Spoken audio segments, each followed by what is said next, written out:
এই মুহূৰ্তত জনাব লৈছো এটা ব্ৰেকিং নিউজ। মইৰাবাৰীত পাতিকটাৰ নাজিম উদ্দিনৰ ডাৰ আঘাতত গুৰুতৰভাৱে আহত এজন। এইবাৰ নাজিম উদ্দিনৰ টাৰ্গেট আৰক্ষী। মইৰাবাৰীত পাতিকটা গাঁৱত যোৱাকালি সন্ধিয়া নাজিম উদ্দিন নামৰ লোকজনে একেখন গাঁৱৰে বিল্লাল হক নামৰ এজন লোকক ডাৰে কপিয়াই হত্যা কৰিবলৈ চেষ্টা কৰিছিল।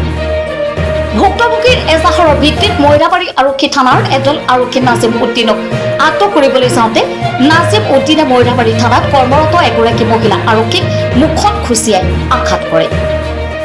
যদিও নাজিম উদ্দিনক মইৰাবাৰী আৰক্ষীয়ে কৰাই টুকুৰি থানালৈ লৈ আনিবলৈ সক্ষম হয়। বৰ্তমান নাজিম উদ্দিন মইৰাবাৰী আৰক্ষীৰ জিম্মাত। মানে ৰাতি আবেলি 4টা বজাত বিল্লাল হুছেইন আৰু নাজিম উদ্দিন কাজিয়া নাজিম উদ্দিনে বিল্লাল হুছেইনক আঘাত কৰিছে। আঘাত কৰাৰ পিছত বিল্লাল হুছেইনক চিভিলত কেছ কৰিছে। অলপমান পিছত পুলিচ আহিছে, আহি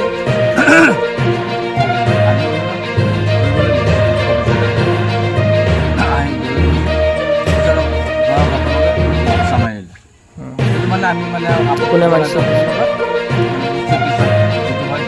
কুচা মাৰিছে যে কি নামটো?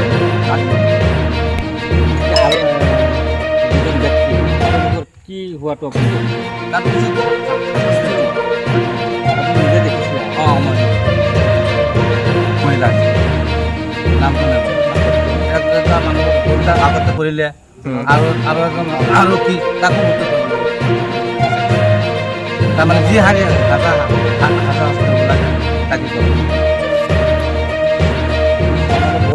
বিল্লাল হক আৰু নাজিম উদ্দিন কাজিয়া হৈছে।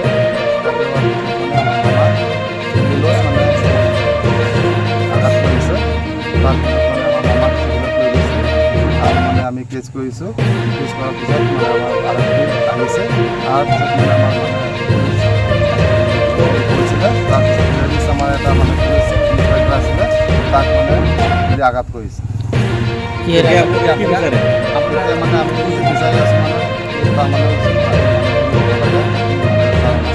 পুলিচক যে মাৰিছে কি মাৰিছিলে?